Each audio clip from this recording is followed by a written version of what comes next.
여보, 이번 월급부터 우리 각자 돈 관리하자. 당신 먹여 살리는 거 이제 지긋지긋해. 남편이 선언했다.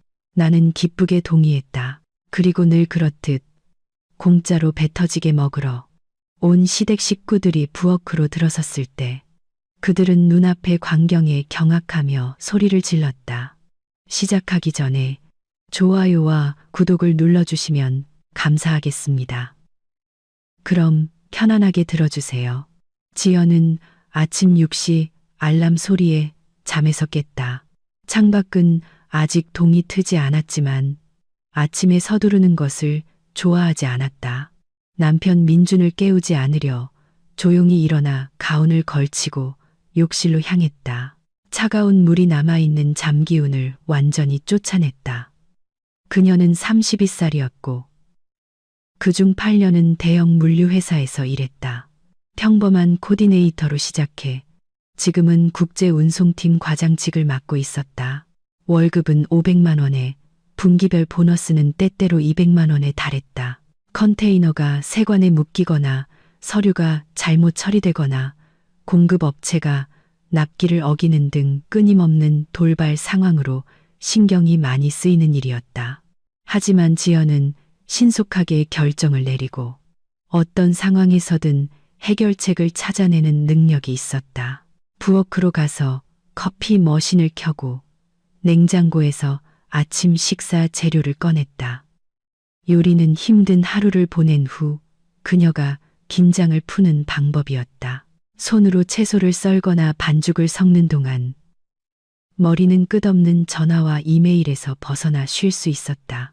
주말에는 부엌에서 5시간씩 새로운 레시피를 실험하며 보내기도 했는데 이는 진정한 즐거움을 가져다 주었다. 민주는 7시쯤 잠이 덜 깬 헝클어진 모습으로 부엌에 나타났다. 건설 회사에서 설계 엔지니어로 일하며 월 350만 원을 벌었다. 그들이 사는 도시에서는 괜찮고 안정적인 급여였다. 5년 전 결혼했을 때 지연은 자신의 입장을 분명히 했다. 전통적인 역할 분담은 없을 것이라고, 전업주부가 될 생각은 없다고 말했다. 민주는 그때 아무런 이해 없이 동의했고 그녀가 그런 주제를 꺼내는 것 자체에 놀라는 눈치였다. 하지만 삶은 지연이 모든 살림을 도맡아 하는 쪽으로 흘러갔다. 의무감 때문이 아니라 그녀가 좋아했기 때문이다. 집이 깨끗하고 정돈되어 있으면 마음이 편안해졌고 요리는 취미가 되었다. 민주는 결코 그녀에게 이런 것들을 요구하지 않았고 그저 당연하게 받아들였다. 오늘 아침 식사는 정성껏 끓인 소고기 뭇국과 계란말이 그리고 갓 짜낸 오렌지 주스였다.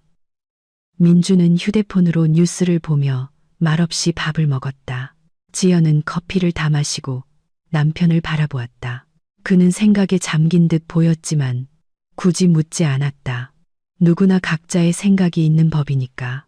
아침 식사 후 민준이 먼저 집을 나섰다. 9시까지 아침 회의에 참석해야 했다. 지연은 30분 더 남아 설거지를 하고 식탁을 닦고 세탁기에 빨래를 넣었다. 모든 것이 기계적으로 빠르고 힘들이지 않고 이루어졌다. 사무실에서의 하루는 평소처럼 바쁘게 지나갔다. 중국 공급업체가 부품 선적을 지연시키는 바람에 대체 운송 경로를 찾아야 했다. 3번의 화상 통화, 수십 통의 이메일, 관세사와의 서류 조율 끝에 점심시간이 되어서야 문제가 해결되었다. 박 상무님은 그저 만족스럽게 고개를 끄덕일 뿐이었다. 그는 지연이 가장 어려운 상황에서도 해결책을 찾아내는 능력에 더 이상 놀라지 않았다. 저녁에는 집 근처 대형 마트에 들렀다. 내일은 토요일, 민준의 가족들이 오는 날이었다. 이는 지난 3년간 굳어진 의식이었다. 모든 것은 민준의 형, 민호에게 셋째 아이가 태어나면서 시작되었다. 민호는 38세, 그의 아내 수지는 34세였다. 아이들은 2년 터울로 연달아 태어나 지금은 아들들이 10살과 8살, 딸이 4살이었다. 수지는 24시간 내내 아이들과 씨름하느라 지쳐 보였고 민호는 항상 일 때문에 바빴다. 그때 민준과 민호의 어머니인 김영희 여사가 토요일마다 지연과 민준의 집에서 모이자고 제안했다. 집이 더 넓고 지연이 요리를 잘하니 수진이가 일주일에 하루라도 부엌에서 해방되게 해주자는 것이었다. 지연은 반대하지 않았다. 많은 사람들을 위해 요리하고 만족스러운 얼굴을 보고 칭찬을 듣는 것을 좋아했다. 그녀는 카트를 가득 채웠다. 오븐 구이용 통닭 2마리, 갈비찜용 소고기 1kg, 신선한 채소 3종류, 푸짐한 쌈 채소, 생크림 3종류의 치즈, 수제 칼국수를 위한 최고급 밀가루, 그리고 사과, 배, 포도 같은 과일과 디저트용 라즈베리와 블루베리, 글레이즈용 초콜릿, 사워크림, 계란, 우유까지. 계산대에서 찍힌 금액은 15만 4천 원으로 상당했다. 지연은 카드로 결제하고 영수증을 받아 지갑의 별도 주머니에 넣었다. 그녀는 모든 영수증을 모아두었다가 한 달에 한 번씩 지출 내역을 엑셀 파일에 정리하는 습관이 있었다. 인색해서가 아니라 돈이 어디로 가는지 아는 것을 좋아했기 때문이다. 그것은 상황을 통제하고 있다는 느낌을 주었다. 집에 돌아오니 민주는 이미 소파에 앉아 무릎에 노트북을 올려놓고 있었다. 지연은 무거운 쇼핑백들을 부엌으로 옮겨 내용물을 정리하기 시작했다. 남편이 부엌을 들여다보며 식탁 위에 가득한 식료품들을 훑어보았다. 내일 부모님 오시는구나. 네, 그리고 민호 아주버님이랑 형님, 아이들까지요. 많이도 샀네. 7명이잖아요. 우리 둘까지 합치면 9명이고.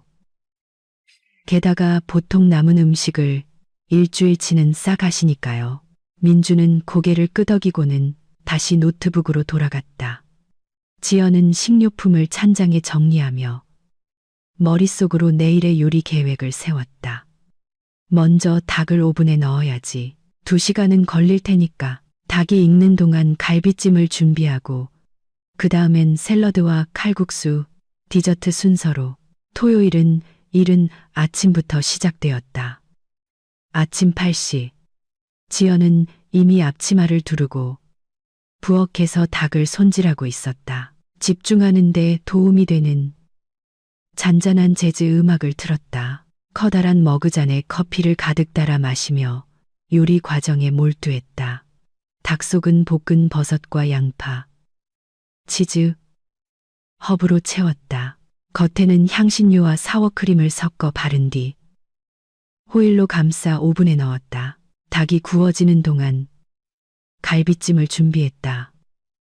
핏물을 뺀 갈비에 양념을 재워 무와 당근, 밤, 대추와 함께 냄비에 앉혔다.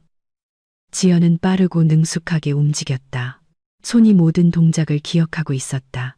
민주는 11시가 다 되어서야 잠이 덜 깬 모습으로 홈웨어 바지에 구겨진 티셔츠 차림으로 부엌에 나왔다. 가스레인지 위에서는 이미 3개의 냄비가 끓고 있었고 오븐에서는 갈비찜이 맛있게 익어가고 있었다. 식탁 위에는 샐러드용으로 썰어둔 채소가 산더미처럼 쌓여 있었다. 군침이 도는 냄새가 진동했다. 뭐 도와줄 거 없어. 거실에 상 좀 차려줄래요? 새 식탁보는 찬장에 있어요. 위칸에서 꺼내면 돼요. 그는 순순히 그릇과 수저를 꺼내러 갔다. 지연은 디저트로 만들 커스터드 크림 과일 타르트를 위해 생크림을 휘젓고 있었다. 막 타르트 위에 신선한 라즈베리를 올리고 있을 때 인터폰이 울렸다. 시계는 정확히 오후 1시를 가리키고 있었다. 시댁 식구들은 항상 정시에 도착했다. 시어머니인 김영희 여사가 가장 먼저 들어왔다. 58세의 다부진 체격에 짧은 머리를 하고 늘 불만스러운 표정을 짓는 분이었다. 그녀의 손에는 커다란 가방이 들려 있었다. 지연은 그 안에 음식을 담아갈 빈 반찬통들이 들어있다는 것을 알았다. 그 뒤로 키 크고 마른 피곤한 기색의 민호가 들어섰고 눈 밑에 다크서클이 짙은 창백한 얼굴의 수진과 새 아이가 뒤따랐다. 남자아이들은 곧장 장난감이 있는 방으로 달려갔고 여자아이는 엄마의 치마를 꼭 붙잡고 있었다. 지연은 음식 접시들을 날라 식탁에 차리기 시작했다. 황금빛 껍질에서 향긋한 육즙이 흘러나오는 통닭 오븐 구이, 먹음직스럽게 졸여진 갈비찜, 신선한 채소와 리코타 치즈 샐러드, 잡채, 해파리 냉채, 향긋한 멸치 육수에 끓여낸 수제 칼국수, 아직 따끈따끈한 갓 구운 빵, 신선한 채소 스틱, 디저트로는 눈을 뗄 수 없을 만큼 아름다운 과일 타르트가 준비되었다. 김영희 여사는 감정하듯 식탁 주위를 한 바퀴 돌며 모든 음식을 뜯어보았다. 애썼네. 닭이 노릇노릇 잘 구워졌구나. 근데 갈비찜은 좀 더 푹 익혔어야지. 잡채도 간이 좀 싱겁고. 그래도 뭐 먹을 만은 하네. 지연은 말없이 미소 지었다. 시어머니는 항상 꼬투리를 잡을 것을 찾아냈다. 그것이 그녀의 특징이었다. 먼저 인색한 칭찬을 한 뒤 반드시 비판을 덧붙였다. 예전에는 짜증나지 않았는데 오늘은 왠지 마음이 따끔거렸다. 식사는 시끄럽고 길게 이어졌다. 남자아이들은 방 사이를 뛰어다녔고 식탁으로 부르려면 10번은 소리쳐야 했다. 여자아이는 빵 외에는 아무것도 먹지 않으려 떼를 썼다. 어른들은 각자의 이야기를 하며 식사를 했다. 민호는 직장에서의 어려움을 토로했다. 상사는 불가능한 것을 요구하고 마감은 닥쳐오고 팀은 따라주지 못한다고 했다. 수지는 아이들을 제대로 돌보지 않는다고 생각하는 유치원 선생님과의 갈등에 대해 낮은 목소리로 이야기했다. 김영희 여사는 쥐꼬리만 한 연금에 대해 한탄했다. 40만 원, 이 돈으로는 살 수가 없다고. 물가는 매일 오르는데 민주는 대부분 침묵을 지키며 가끔 중립적인 말을 덧붙일 뿐이었다. 지연도 조용히 앉아 그들을 관찰했다. 사람들이 자신이 만든 음식을 먹는 모습을 보는 것을 좋아했지만 오늘 그 즐거움은 평소 같지 않았다. 식사 후 모두가 배불리 먹고 의자에 기댔을 때 김영희 여사는 평소처럼 가방에서 반찬통들을 꺼냈다. 크고 작은 플라스틱 용기들이었다. 그녀는 체계적으로 남은 음식을 담기 시작했다. 닭 반마리를 한 통에, 남은 갈비찜 전부를 다른 통에, 잡채 전부, 샐러드 반, 남은 칼국수와 국물, 빵 전부를. 지연은 자신이 5시간과 15만 원이 넘는 돈을 들여 만든 음식이 포장되어 떠날 준비를 하는 것을 말없이 지켜보았다. 예전에는 이것이 정상적으로 보였다. 음식이 남아서 버려지느니 차라리 시댁 식구들이 가져가는 게 낫다고 생각했다. 아이가 셋이나 있으니 일주일 내내 먹을 것이 될 테니까. 하지만 오늘 시어머니가 반찬통을 가득 채우는 모습을 보며 지연은 문득 가벼운 짜증을 느꼈다. 칼국수 면발이 넓다는 말 때문이었을까? 갈비찜에 대한 지적 때문이었을까? 아니면 그냥 3년 동안 쌓인 감정 때문이었을까? 시댁 식구들은 저녁 6시쯤 돌아갔다. 민주는 식탁을 치우고 식기세척기를 돌리는 것을 도왔다. 지연은 조리대를 닫고 남은 음식들을 냉장고에 넣었다. 민준과 그녀의 저녁 식사로 먹을 만큼만 조금 남아 있었다. 저녁, 모든 것이 정리되고 마침내 쉴 수 있게 되었을 때 지연은 컴퓨터 앞에 앉아 몇 년째 기록해오던 지출 내역 파일을 열었다. 대학 시절 돈이 부족해 한 푼 한 푼 신경 써야 했을 때부터 생긴 습관이었다. 오늘의 식료품비 15만 4천 원을 입력했다.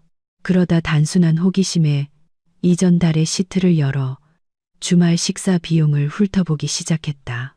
12만 6천 원, 13만 2천 원, 15만 원, 14만 3천 원, 16만 5천 원. 숫자들이 눈앞을 스쳐 지나갔다. 지연은 계산기를 열고 더하기 시작했다. 지난 1년간 민준의 가족을 위한 주말 식사에만 720만 원이 넘는 돈을 썼다. 그녀는 의자에 등을 기댄 채 화면을 응시했다. 거의 700만 원이 넘는 돈. 이것은 두 사람을 위한 평소 식료품비, 공과금, 생활용품, 옷, 생일이나 명절에 드리는 선물 등은 제외한 금액이었다. 지연은 이전까지 민준의 가족에게 구체적으로 얼마를 쓰는지 계산해 본 적이 없었다. 그저 장을 보고 요리하고 그 과정을 즐겼을 뿐이다. 하지만 이제 이 금액을 흙과 백으로 명확히 보고 나니 마음속에서 무언가 변했다. 분노나 서운함을 느낀 것은 아니었다. 지연은 원래 화를 잘 내지 않았다. 비효율적이고 에너지를 낭비하는 일이라고 생각했다. 하지만 균형이 깨졌다는 이상한 느낌이 들었다. 그녀는 돈, 시간, 노력을 쏟아붓고 그 대가로 받는 것은 칼국수면이 넓다는 지적이었다. 하지만 이것은 그저 생각일 뿐이었다. 지연은 파일을 닫고 기지개를 켜 뻐근한 등을 풀었다. 일어나서 자신과 민준을 위한 가벼운 저녁을 준비하러 갔다. 점심때 먹고 남은 닭고기 조각을 넣은 채소 스튜였다. 민준은 거실에서 축구를 보고 있었다. 그녀는 허브차 한 잔을 들고 그 옆에 앉았다. 하루는 평소처럼 지나갔다. 특별한 일은 아무것도 일어나지 않았다.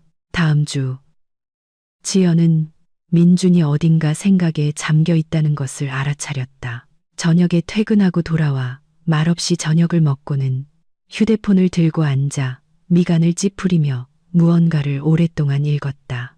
지연은 별다른 주의를 기울이지 않았다. 누구나 각자의 일과 생각이 있는 법이니까. 수요일 저녁, 그들이 저녁 식사를 하고 있을 때 민준이 갑자기 입을 열었다. 있잖아, 오늘 최 대리가 재미있는 얘기를 해주더라고. 최 대리? 누구? 새로 온 동료. 한 달 전에 우리 부서로 옮겨왔는데 이혼남이야. 40살 정도 됐어. 지연은 고개를 끄덕이며 샐러드를 계속 먹었다. 그래서 그 사람이 무슨 얘기를 했는데? 자기 이혼 얘기를 하던데 재산 분할할 때 아내가 아파트 절반을 가져갔대. 지난 5년 동안 전혀 일도 안 하고 집에만 있었는데도 말이야. 심지어 자기 몫의 위자료까지 받으려고 했대. 상상이 돼.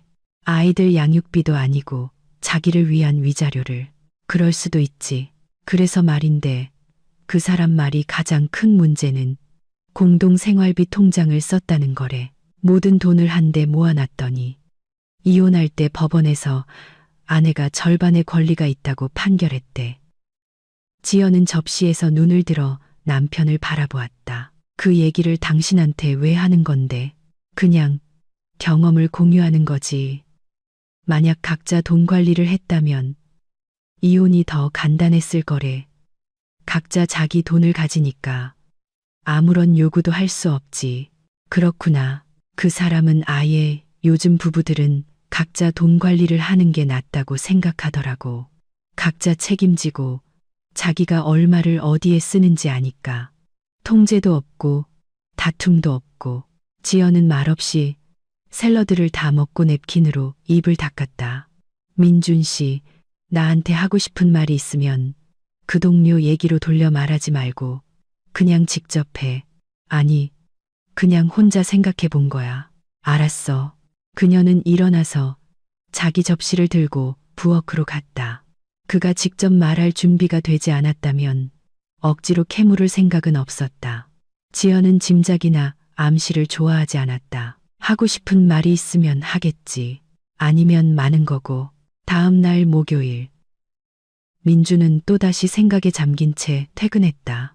지연은 저녁으로 레몬과 로즈마리를 곁들인 연어구이를 준비하고 있었다.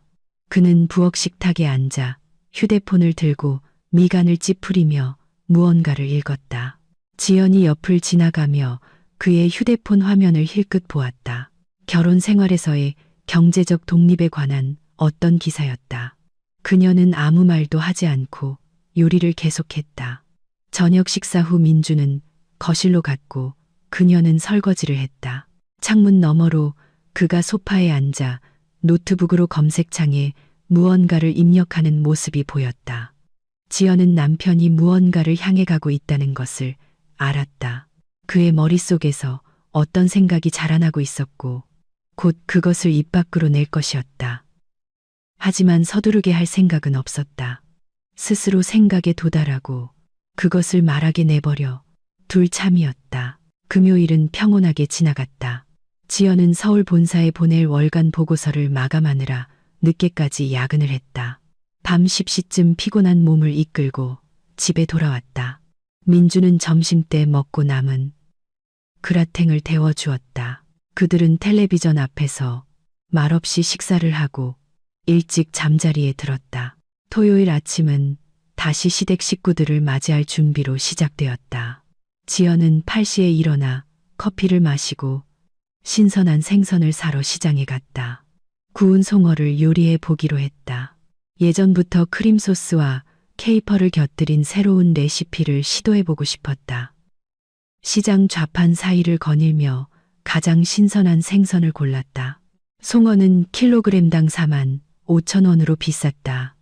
2kg을 샀다. 채소, 허브, 치즈, 크림도 샀다. 총 138,000원을 썼다. 집에 돌아와 부엌에서 마법을 부리기 시작했다. 송어는 손질해서 내장을 제거하고 레몬 조각과 딜가지로 속을 채워야 했다. 크림, 화이트 와인, 케이퍼, 마늘로 소스를 만들었다. 생선을 오븐에 넣고 주기적으로 소스를 끼얹으며 구웠다. 감자와 버섯을 넣은 고기 그라탱과 세 종류의 샐러드, 신선한 레몬과 민트로 만든 수제 레모네이드도 준비했다. 오후 1시가 되자 식탁은 완벽하게 차려졌다. 시댁 식구들은 제 시간에 도착했다. 김영희 여사는 곧장 부엌으로 들어와 냄새를 맡았다. 생선 냄새가 나네. 송어 요리했니? 비쌌을 텐데. 지연은 대답하지 않고 예쁜 샐러드 그릇에 샐러드를 옮겨 담았다. 시어머니는 잠시 서 있다가 거실로 들어갔다. 식사는 평소처럼 시작되었다. 모두들 생선을 먹으며 칭찬했다.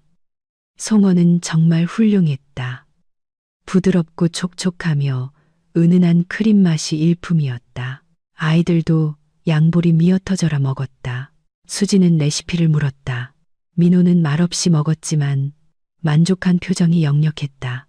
물론 김영희 여사는 소스가 좀 더 걸쭉했으면 좋았을 거고 레모네이드에는 레몬을 너무 많이 넣었다고 지적했다. 하지만 이것은 이미 전통이 되어버렸다. 시어머니는 칭찬만으로는 끝내지 못했다. 지연은 들으며 이 식사에 거의 14만 원과 5시간을 썼다는 생각을 했다. 그리고 그 대가로 받는 것은 소스의 농도에 대한 지적이었다. 모두가 디저트까지 다 먹었을 때 김영희 여사는 반찬통을 꺼내려 가방에 손을 뻗었다. 하지만 음식을 담기 전에 그녀는 갑자기 지연을 향해 돌아섰다. 지연아, 너 요즘 젊은 부부들이 각자 돈 관리 많이 하는 거 아니? 마침 빈 접시를 치우던 지연은 걸음을 멈추고 시어머니를 유심히 바라보았다. 각자 돈 관리요? 그래. 각자 자기 돈은 자기가 알아서 쓰는 거 말이다. 생각보다 아주 편하대. 누구한테 편하다는 말씀이세요? 둘 다한테 편하지. 생각해봐. 부부가 돈을 합쳐서 쓰면 갈등이 생기기 쉽잖아.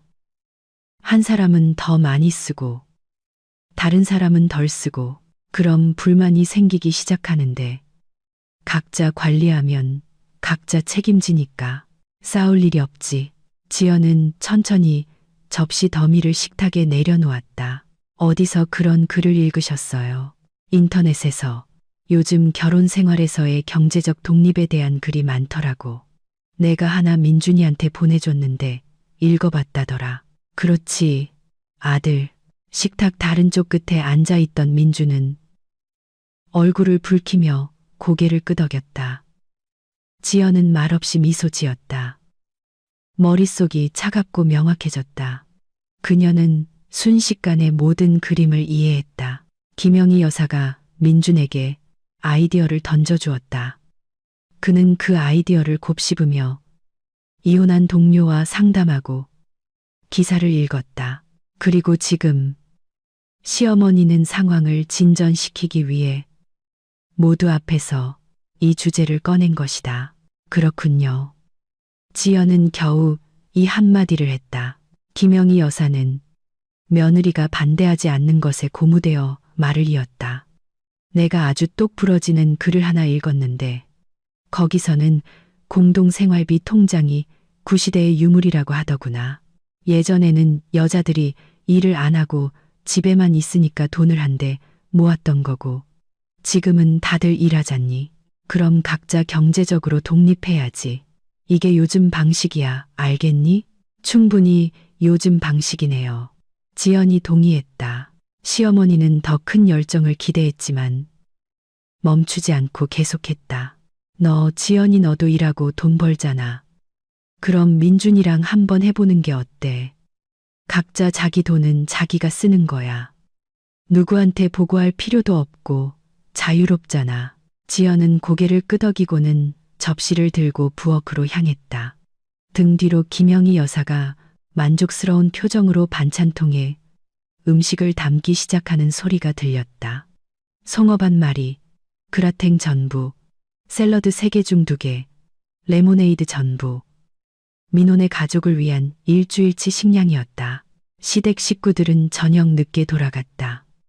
민주는 말없이 식탁을 치웠고 지연은 말없이 식기세척기를 채웠다. 그들은 대화하지 않았다. 각자 자신의 생각에 잠겨 있었다. 부엌이 정리되었을 때 지연은 방으로 들어가 컴퓨터를 켜고 금융 관련 문서가 있는 폴더를 열었다. 선반 위 상자에서 지난 1년간의 영수증을 모두 꺼내 앞에 펼쳐놓고 은행 앱을 열어 카드 명세서를 전부 다운로드했다. 그리고 계산을 시작했다. 민준의 가족을 위한 주말 식사비 1년간 720만 원. 순수 식료품 비용이었다. 2사람을 위한 평소 식료품비 월 평균 60만 원. 1년간 720만 원. 공과금 월 약 20만 원. 1년간 240만 원. 반씩 나누면 각자 120만 원. 생활용품, 세제, 각종 잡화, 휴지, 비누 샴푸 등 월 약 10만 원. 1년간 120만 원. 의류. 지연은 검소하지만 질 좋은 옷을 입었다. 옷을 자주 사지는 않았지만 한 번 사면 오래 입었다. 1년간 약 200만 원을 썼다. 친지, 선물. 시어머니 생신에는 보통 10만 원 상당의 선물을 했다. 민호 아주버님 생일 10만 원, 수진 형님 5만 원, 아이 3세개 각각 3만 원씩, 총 9만 원. 설과 추석에는 각자에게 또 선물을 했다. 양가 부모님 생신 선물과 명절 용돈 다 합치면 1년에 약 250만 원이 되었다. 지연은 상세한 표를 만들어 모든 것을 항목별로 나누고 금액을 입력했다. 그러고는 합계를 보았다. 월급 500만 원에서 공동생활비로 나가는 돈이 거의 전부였다. 남는 돈은 30, 40만 원 정도. 친구와 카페 가기, 화장품 사기, 자잘한 개인용품 구매 등에 썼다. 민주는 월급 350만 원에서 생활비 통장으로 약 150만 원만 넣었다. 공과금 절반 10만 원, 식료품비로 지연이 부탁할 때 가끔 20, 30만 원, 그리고 아주 가끔 새 전자레인지나 청소기 같은 큰 물건을 샀지만 그건 1년에 한두 번에 불과했다. 나머지 200만 원은 자신을 위해 썼다. 그가 좋아하는 최신 기기들, 반년에 한 번씩 새 휴대폰이나 스마트워치를 샀다. 금요일마다 친구들과 만나 맥주를 마시며 축구를 봤다.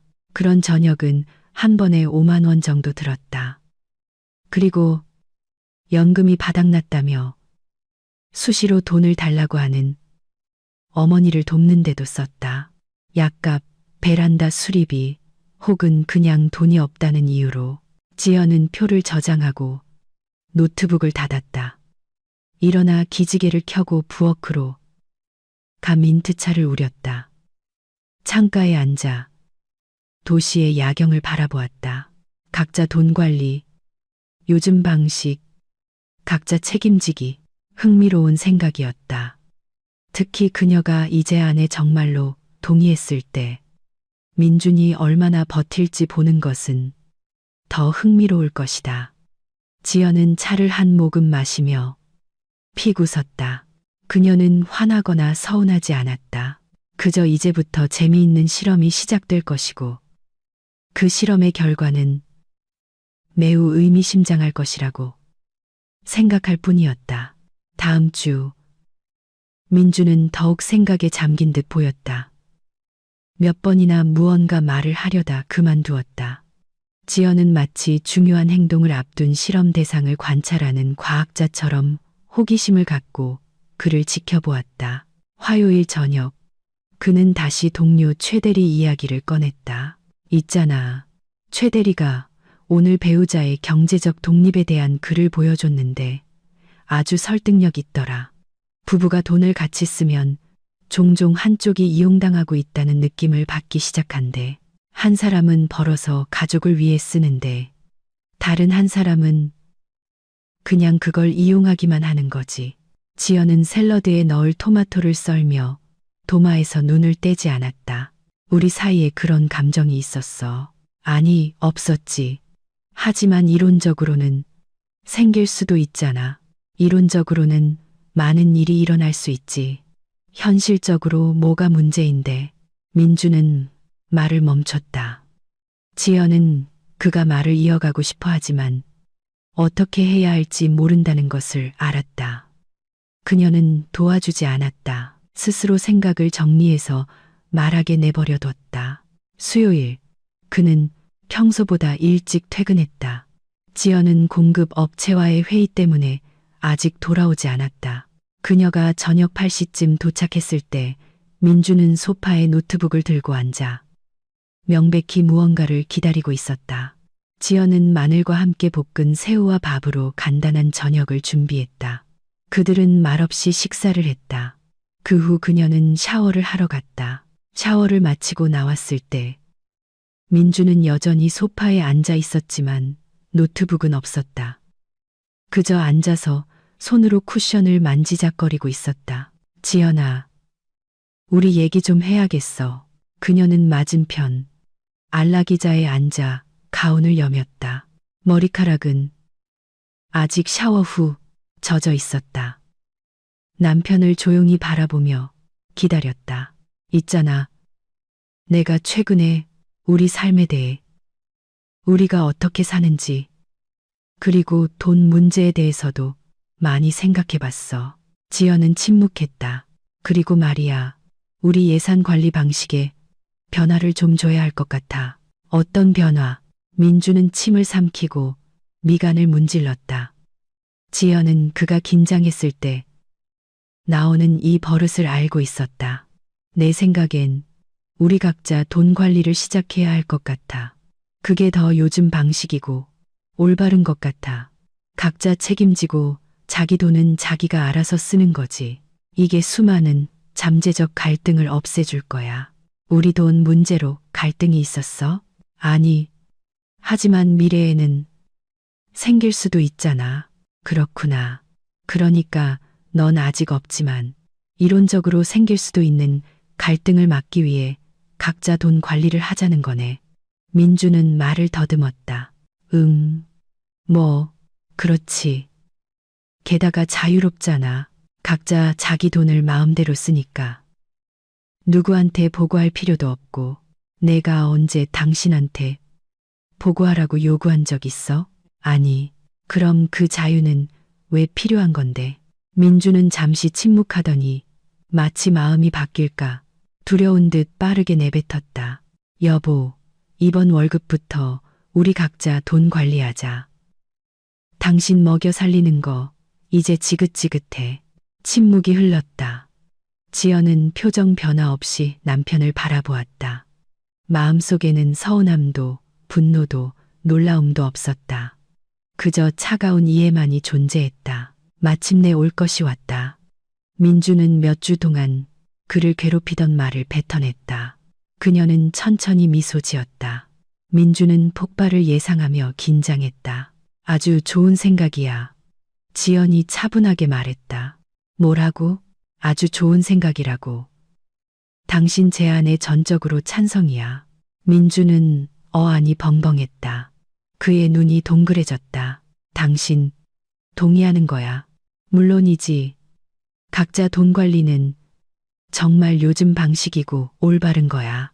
각자 책임지고 자기 돈을 알아서 쓰는 거. 공평하고 정의롭잖아. 안 그래? 당연하지. 그럼 내일부터 바로 시작하자. 미룰 필요 없잖아. 민주는 입을 벌린 채 앉아 있었다. 그는 분명히 싸움, 눈물, 비난을 각오하고 있었고 반박할 논리와 답변까지 연습해 두었을 텐데 돌아온 것은 즉각적이고 기쁜 동의였다. 정말 괜찮아? 내가 왜 반대해야겠어? 당신 말이 전적으로 맞아. 누구나 경제적으로 독립해야지. 내일부터 새로운 삶을 시작하는 거야. 당신이 이런 제안을 해줘서 기뻐. 지연은 일어나 그에게 다가가 뺨에 키스했다. 잘 자, 여보. 난 내일 일찍 일어나야 해서. 그녀는 침실로 들어갔고 민주는 완전히 어리둥절한 채 소파에 남겨졌다. 그는 기뻐해야 할지 경계해야 할지 알 수 없었다. 이런 반응은 전혀 예상하지 못했다. 지연은 침대에 누워 눈을 감았다. 마음속은 평온하고 차가웠다. 민주는 각자 돈 관리를 원했다. 그는 그것을 모든 파생 효과와 함께 온전히 얻게 될 것이다. 내일은 새로운 삶이 시작될 것이고 그 삶은 아주 흥미로울 것이다. 지연은 화나지 않았다. 그녀는 참고 우는 그런 여자가 아니었다. 그녀는 행동하는 사람이었다. 차갑고 계산적이고 효과적으로. 그리고 민주는 곧 자신이 요청한 것을 글자 하나 틀리지 않고 그대로 받았다는 것을 깨닫게 될 것이다. 목요일은 평소와 다르게 시작되었다. 지연은 평소 시간인 아침 6시에 일어났다. 조용히 일어나 욕실에서 샤워를 하고 침실로 돌아와 정장을 입고 머리를 단정하게 손질했다. 민주는 아직 침대반을 차지하고 널브러져 자고 있었다. 부엌에서 그녀는 커피 머신을 켜고 냉장고에서 음식을 꺼냈지만 평소처럼 2인용 아침 식사를 위한 재료는 아니었다. 오늘은 오직 자신만을 위해 요리했다. 계란 3개를 그릇에 깨뜨려 우유와 소금 한 꼬집과 함께 섞어 달군 팬에 부었다. 오믈렛이 익는 동안 아보카도를 얇게 썰어 통밀빵 토스트 위에 올렸다. 그 위에 어제 퇴근길에 특별히 사온 훈제 연어를 얹었다. 자몽 반개의 즙을 짜고 접시와 커피찬, 태블릿 PC를 들고 식탁에 앉았다. 업무 메일을 확인하고 급한 메일 두어통에 답장했다. 천천히 한 입 한 입 음미하며 식사했다. 아보카도는 완벽하게 익었고 연어는 입에서 녹았다. 민주는 7시쯤 부엌으로 내려왔다가 접시 하나와 컵 하나만 놓인 식탁을 보고 문턱에서 멈춰섰다. 좋은 아침, 좋은 아침이에요. 지연은 화면에서 눈을 떼지 않고 대답했다. 민주는 식탁으로 다가와 맞은편에 앉았다. 그녀의 아침 식사를 보다가 자기 앞에 텅 빈 식탁을 보았다. 내 건. 지연은 고개를 들어 그를 차분하게 바라보았다. 당신 건 당신이 직접 해먹어요. 각자 돈 관리. 기억하죠? 식사도 각자. 진심이야? 물론이죠. 어제 당신이 각자 책임지자고 제안했잖아요. 나는 내 돈으로 나를 위해 요리해요. 당신은 당신 돈으로 당신을 위해 요리하고 논리적이잖아. 민주는 입을 열었다가 닫았다. 일어나서 냉장고로 다가가 문을 활짝 열었다. 선반 위에는 용기들과 식료품들이 놓여 있었고 각각의 물건에는 큼지막한 글씨로 지연이라고 쓰인 밝은 분홍색 스티커가 붙어 있었다. 이거 뭐야? 다 표시해둔 거야? 당연하죠. 이건 내 돈으로 산 내 식료품들이에요. 각자 돈 관리는 분리된 보관을 요구하죠. 당신 식료품은 당신이 직접 사면 돼요. 언제? 원할 때요. 지금이라도 시간이 되면 사 오든가 아니면 퇴근 후에 사든가 편한 대로 해요. 지연아, 지금 장난해? 아니요. 난 당신이 어젯밤에 직접 정한 규칙을 따르는 것뿐이에요. 각자 돈 관리는 각자 책임진다는 뜻이잖아요. 아니면 당신이 의도한 건 다른 거였어요? 민주는 그녀를 바라보며 침묵했다. 지연은 차분하게 커피를 다 마시고 태블릿 PC를 가방에 넣었다. 일어나서 자기 그릇을 싱크대로 가져가 접시, 컵, 포크를 씻고 물기를 닦아 제자리에 두었다. 좋은 하루 보내요. 그녀는 지나가며 한마디 던지고 부엌을 나섰다. 민주는 부엌 한가운데 선 채로 남았다. 다시 냉장고를 열어 스티커들을 절망적으로 바라보다가 스티커가 붙어 있지 않은 물병을 꺼냈다. 물 한 잔을 따라 단숨에 마시고 재킷을 집어들고 문을 쾅 닫으며 아파트를 뛰쳐나갔다.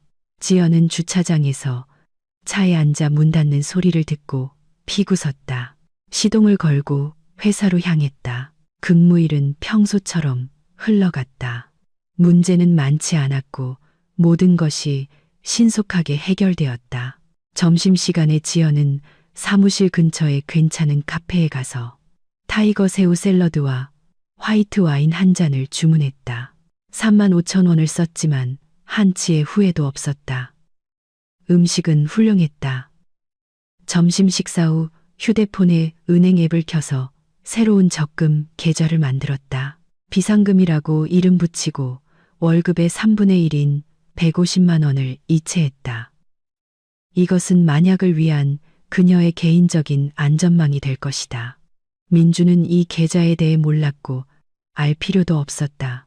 각자 돈 관리니까.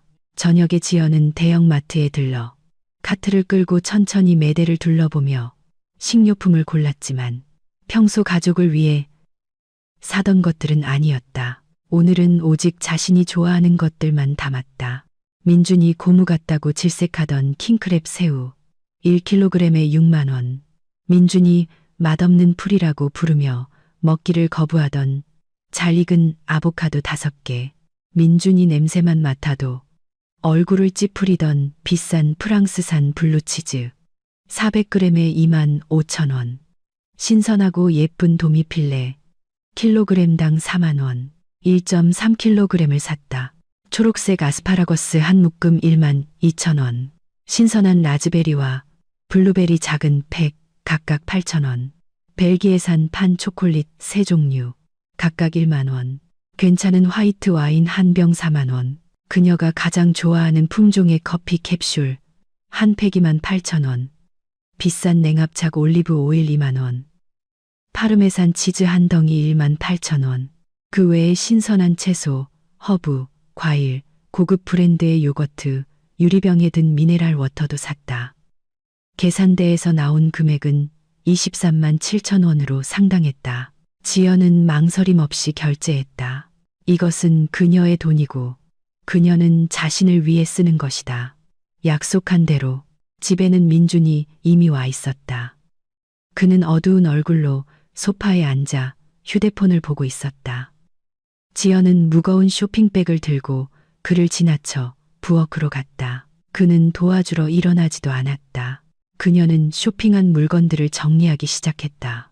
새우와 생선은 예전에 사용하지 않던 냉동실 위칸에 넣었다. 봉지에 지연이라고 쓰인 밝은 스티커를 붙였다. 아보카도, 치즈, 채소 베리는 냉장고의 별도 선반에 넣었다. 역시 모두 스티커를 붙였다. 초콜릿, 커피 캡슐, 비싼 올리브 오일도 마찬가지였다. 오는 길에 생활용품점에서 산 작은 선반이 달린 캐비닛을 꺼냈다. 부엌에서 바로 조립해서 구석에 세우고 냉장 보관이 필요 없는 식료품들을 그 안에 옮겨 담았다. 문을 닫고 작은 자물쇠로 잠갔다. 열쇠는 얇은 목걸이에 걸어 목에 걸었다. 마침 민준이 부엌에 들어오다가 자물쇠가 달린 캐비닛을 보고는 그것을 빤히 쳐다보았다. 이건 또 뭐야? 내 식료품 캐비닛. 누가 실수로 남의 걸 먹지 않도록 자물쇠까지 잠갔어? 진심으로. 각자 돈 관리는 명확한 구분을 요구하잖아. 오해가 생기는 걸 원치 않아. 지연아, 너 제정신이야. 충분히. 당신은 저녁 먹을 거 사왔어? 민주는 침묵했다. 그는 퇴근 후에 정말로 마트에 들렀지만 뭘 사야 할지 몰라 막막하게 서 있었다. 결국 가장 간단한 것들만 샀다. 냉동 만두 한 봉지, 식빵, 버터, 값싼 소시지, 마요네즈, 약 1만 5천 원을 썼다.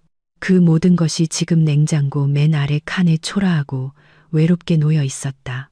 지연은 냉동실에서 새우를 꺼내 해동시켰다.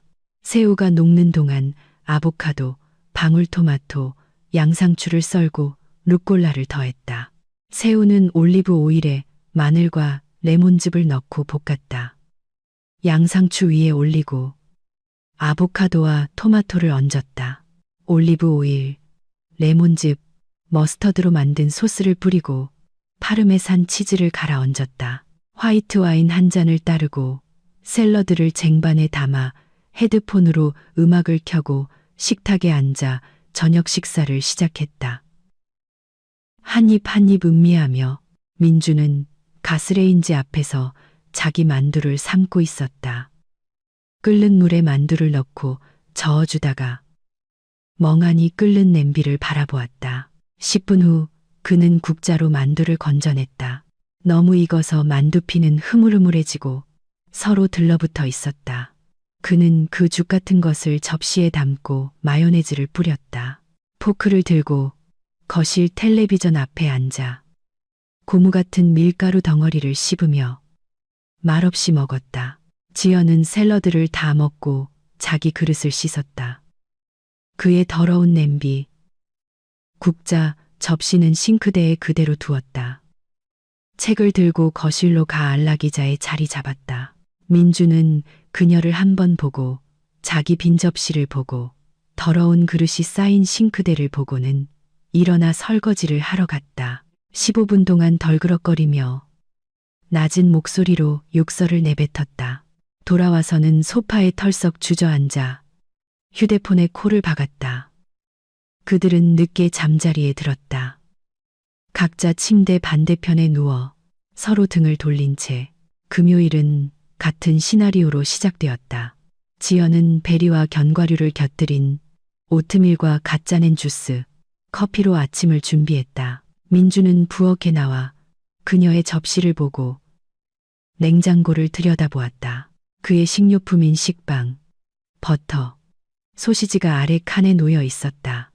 그는 빵에 버터를 바르고 소시지를 얹어 퍽퍽한 샌드위치를 물로 삼키며 씹었다. 지연은 식사를 마치고 자기 그릇을 씻고 출근했다. 민주는 그녀의 빈 의자를 보며 물을 마저 마셨다. 그날 지연은 회사에서 연례 인사평가가 있었다. 박 상무님이 그녀를 사무실로 불렀다. 30분 동안 실적에 대해 논의했고 결과는 훌륭했다. 지연은 최고 등급과 200만 원의 추가 보너스를 받았다. 그녀는 만족스러운 기분으로 사무실을 나왔다. 200만 원은 큰 돈이었다. 새로 만든 적금, 계좌로 이체할 것이다. 점심에는 동료 미영과 함께 레스토랑에 갔다. 그릴 채소를 곁들인 스테이크를 주문했다. 미영은 해산물 파스타를 시켰다. 그들은 식사를 하며 일과 주말 계획에 대해 이야기했다. 집안일은 어때? 미영이 물었다. 흥미진진해. 지연이 피고섰다. 무슨 뜻이야? 민준 씨가 각자 돈 관리하자고 제안했어. 나도 동의했고.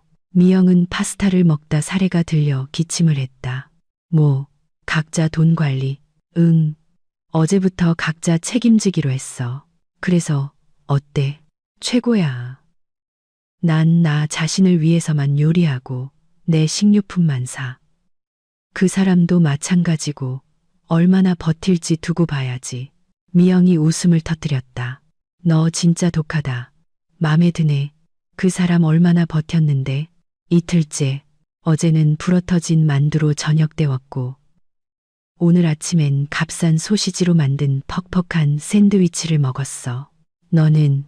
나는 새우, 아보카도, 연어, 비싼 치즈. 예전에는 그가 안 먹는다는 이유로 안 샀던 것들 전부 먹고 있어. 잘했어. 한번 당해봐야 정신 차리지. 그들은 식사를 마치고 커피를 한 잔씩 마셨다. 지연은 자기 몫으로 5만 7천 원을 계산했다. 괜찮았다. 예전에는 돈을 아끼느라 이렇게 비싼 레스토랑에 거의 오지 못했다. 이제는 아낄 필요가 없었다. 모든 돈이 오직 그녀 자신에게만 쓰이니까.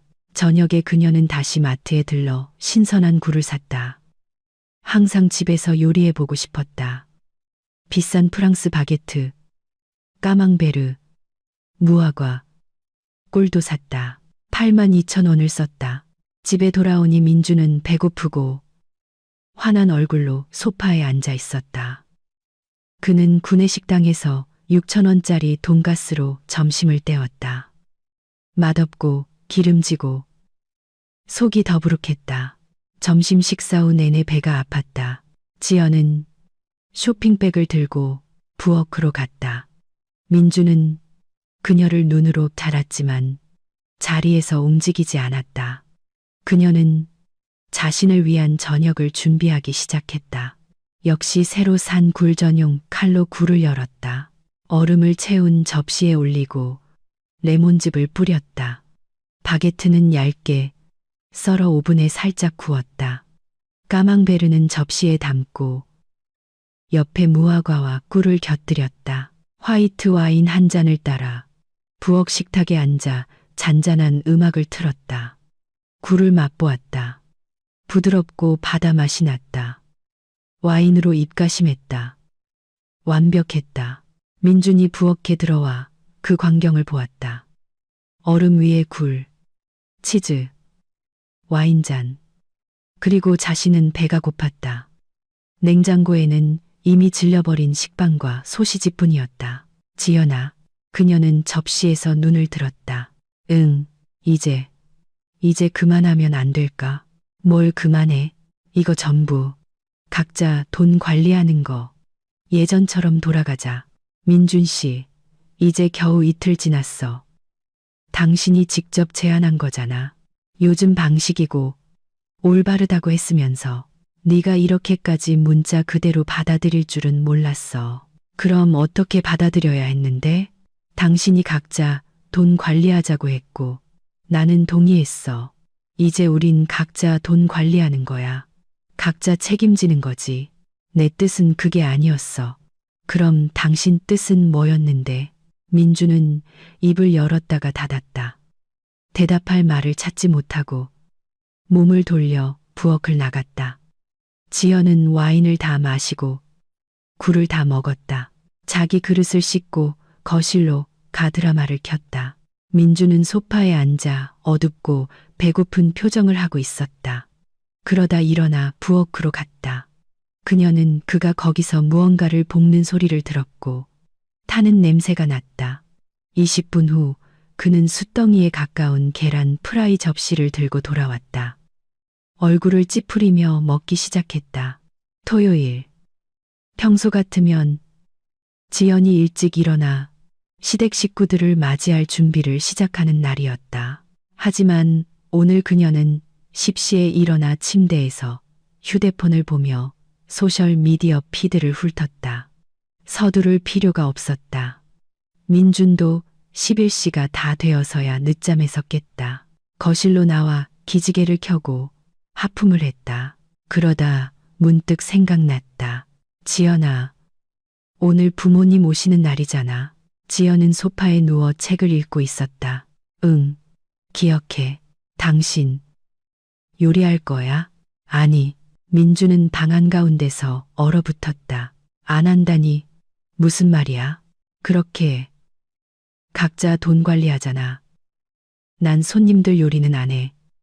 당신 부모님은 당신 책임이야.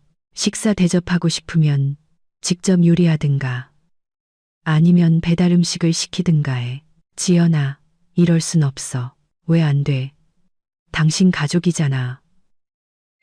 예전에는 우리 공동 생활비 통장이 있었고 난 그 공동의 돈으로 그들을 먹였어. 이제는 예산이 분리됐잖아. 그러니까 당신이 부모님을 먹이고 싶으면 당신 돈을 써. 하지만 당신이 항상 요리했잖아. 핵심 단어는 항상이 아니라 예전에야. 이제 규칙이 바뀌었어. 당신이 만든 규칙 말이야. 민주는 휴대폰을 집어들고 베란다로 뛰쳐나갔다. 지연은 대화의 단편들을 들을 수 있었다. 그는 어머니에게 전화해 방문을 취소하거나 최소한 연기하려고 했지만 김영희 여사는 단호했다. 그들은 이미 출발했다는 것이었다. 1시간 후에 도착할 것이라고. 그는 창백한 얼굴로 베란다에서 돌아왔다. 벌써 오고 계신데. 나 어떡하지? 내가 말했잖아. 요리하든가 주문하든가.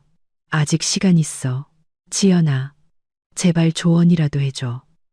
난 이렇게 많은 사람들을 위해 요리해 본 적이 없어. 인터넷에 레시피는 널렸어. 아니면 식당에서 배달시켜. 1시간 안에 배달해 주는 곳도 있을 거야.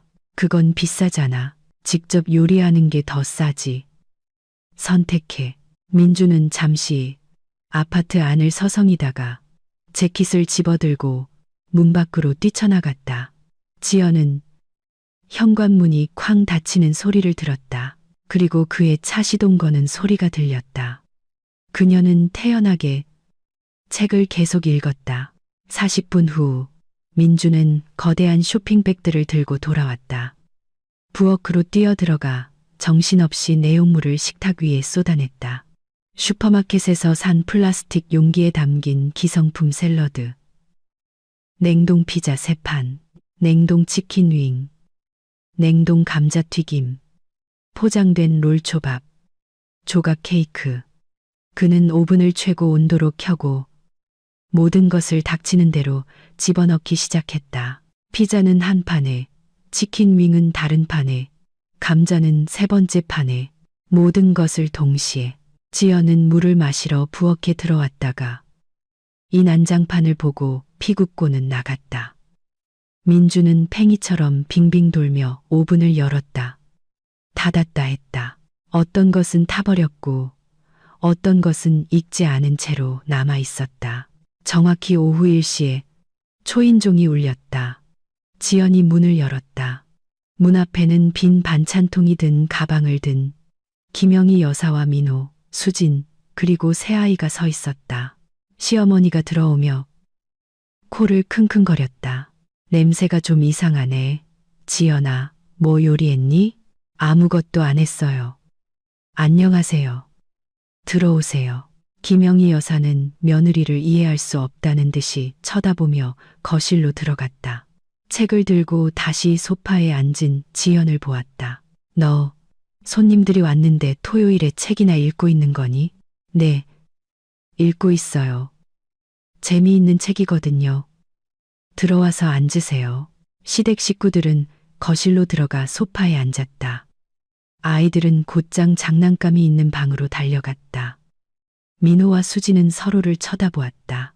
평소 같으면 그들이 도착할 때쯤이면 식탁이 이미 차려져 있었는데 지금 거실은 텅 비어 있었다. 민준이 땀에 젖어 붉어진 얼굴로 부엌에서 뛰쳐나왔다. 자자, 다 됐어요. 상 차릴게요. 그는 음식 접시들을 나르기 시작했다. 구매한 용기 그대로 놓인 샐러드. 그는 그것들을 제대로 된 그릇에 옮겨 담지도 않았다. 반은 타고 반은 설익은 피자. 어떤 것은 불에 탔고 다른 것은 속이 얼어있는 치킨 윙. 한 덩어리로 뭉쳐버린 감자. 밥알이 사방에 흩어진, 부서진 롤초밥. 이 모든 것을 식탁 위에 차렸다. 김영희 여사는 이 광경을 경악하며 바라보았다. 아들아, 이거 네가 요리한 거니? 네. 뭐, 사서 데웠어요. 지연이는 요리 안 했어요. 시어머니는 며느리에게로 고개를 돌렸다. 왜? 지연은 책에서 눈을 떼고 시어머니를 차분하게 바라보았다. 각자 돈 관리하잖아요. 기억하세요. 3주 전에 저한테 그게 얼마나 편한지 말씀하셨잖아요. 민준 씨가 어머님 조언을 받아들였어요. 이제 우린 각자 책임져요. 저는 제 돈으로 저를 위해 요리하고 민준 씨가 손님들을 대접하고 싶으면 자기 돈으로 요리하는 거죠. 하지만 우린 가족이잖니. 어머님은 민준 씨 가족이죠. 그리고 그는 어머님께 얼마든지 쓸 수 있어요. 자기 돈으로요. 저는 반대 안 해요. 하지만 제 돈은 제 돈이에요. 김영희 여사는 입을 열었지만 말을 찾지 못했다. 민호가 픽 웃었다. 수지는 웃음을 참으려 입술을 깨물었다. 식사는 무거운 침묵 속에서 시작되었다. 모두 마지못해 식탁에 앉았다. 샐러드는 맛이 없었다. 가게에서 산 싱겁고 의심스러운 품질의 마요네즈가 들어간 샐러드였다. 피자는 탄맛 때문에 썼고 치킨 윙은 고무 같았고 감자는 뭉쳐있고 속은 차가웠다. 롤초밥은 부서져서 먹기 불편했다. 아이들은 이것을 먹기를 거부했다. 막내딸은 울음을 터뜨렸다. 평소처럼 제대로 된 음식을 원했다. 수진이 아이를 달래려 했지만 아이는 목청껏 울었다. 김영희 여사는 돌처럼 굳은 얼굴로 앉아 음식에 거의 손도 대지 않았다. 민호는 얼굴을 찌푸리며 말없이 씹었다. 수지는 물만 마셨다. 20분 후 모두들 먹는 척하는 것조차 그만두었다. 그저 어색한 침묵 속에 앉아 있을 뿐이었다. 평소 같으면 식사 후에 디저트와 차, 긴 대화가 이어졌을 것이다. 오늘은 모두 침묵했다. 김영희 여사가 마침내 참지 못하고 말했다. 민준아, 대체 무슨 일이 일어나고 있는지 설명 좀 해봐라. 민준은 머뭇거리며 발을 동동 굴렀다. 엄마, 그게 지연이랑 제가 각자 돈 관리하기로 했어요. 각자 책임지는 거죠. 왜 그런 짓을? 요즘 방식이잖아요. 올바르고. 엄마가 직접 말씀하셨잖아요. 시어머니의 얼굴이 붉어졌다. 내 뜻은 그게 아니었어. 그럼 무슨 뜻이었는데요? 책을 덮으며 지연이 끼어들었다. 설명 좀 해주시겠어요? 그녀는 일어나 식탁으로 다가가 빈 의자에 앉았다. 어머님, 3주 전에 저한테 각자 돈 관리에 대해 말씀하셨어요. 편하고 요즘 방식이고 올바르다고 하셨죠. 민준 씨가 그 말을 들었어요. 이제 우린 각자 돈 관리해요. 뭐가 문제죠? 문제는 네가 지금 장난을 치고 있다는 거야. 남편을 굶기고 가족을 위해 요리하기를 거부하고 전 아무도 굶기지 않아요. 민준 씨는 성인이고 스스로 요리하거나 음식을 주문하거나 기성품을 사 먹을 수 있어요. 돈도 있고 능력도 있잖아요. 하지만 넌 아내야. 의무가 있잖니. 아내의 의무에 매주 토요일마다 남편의 친척들을 공짜로 먹이는 건 포함되지 않아요. 저는 일하고 돈을 벌고 제 몫의 생활비를 내요. 민준 씨도 마찬가지고요. 우리는 동등해요. 아니면 저희가 동등하지 않다고 생각하세요. 김영희 여사의 얼굴이 시뻘개졌다. 넌 항상 그렇게 냉정했니? 아니요. 예전에는 제가 우리가 한 가족이라고 생각했기 때문에 기꺼이 여러분을 위해 요리했어요. 하지만 어머님이 각자 돈 관리를 제안하셨으니 우리는 한 가족이 아닌 거죠. 각자 책임지는 거예요. 민호가 갑자기 짧고 날카롭게 웃었다. 있잖아, 민준아. 지연이 말이 맞아. 민호야. 어머니가 분개했다. 엄마, 그만해요. 지연이 말이 전적으로 맞아요. 우린 정말 여기에 와서 지연이 돈과 노동력으로 공짜로 배를 채우는데 익숙해졌어요. 지연이는 우리한테 엄청난 시간과 돈을 썼는데 우린 심지어 반찬통까지 채워서 일주일치 식량을 챙겨갔잖아요. 우리 정말 양심도 없었어요. 수진이 조용히 고개를 끄덕였다. 아주버님 말이 맞아요. 전 우리가 음식을 그렇게 많이 가져갈 때마다 항상 미안했어요. 하지만 어머님이 그게 당연한 거고 지연 씨도 괜찮다고 하셨잖아요. 저도 정말 괜찮았어요. 지연이 말했다. 우리 예산이 공동일 때까지는요. 이제 예산이 분리됐으니 규칙이 바뀐 거예요. 김영희 여사는 입술을 꽉 다문 채 침묵했다. 그러다 갑자기 일어나 가방을 움켜쥐었다. 우린 가겠다. 얘들아, 가자. 민호와 수진도 일어나 아이들을 챙겨 옷을 입었다. 문 앞에서 민호가 동생에게 돌아섰다. 민준아, 잘 생각해봐. 지연이는 잘못 없어. 이 모든 말도 안 되는 짓을 시작한 건 너야. 문이 닫혔다. 민주는 거실 한가운데 선 채 초라한 식사에 잔해와 더러운 그릇, 닫힌 문을 바라보았다. 그러고는 지연을 보았다.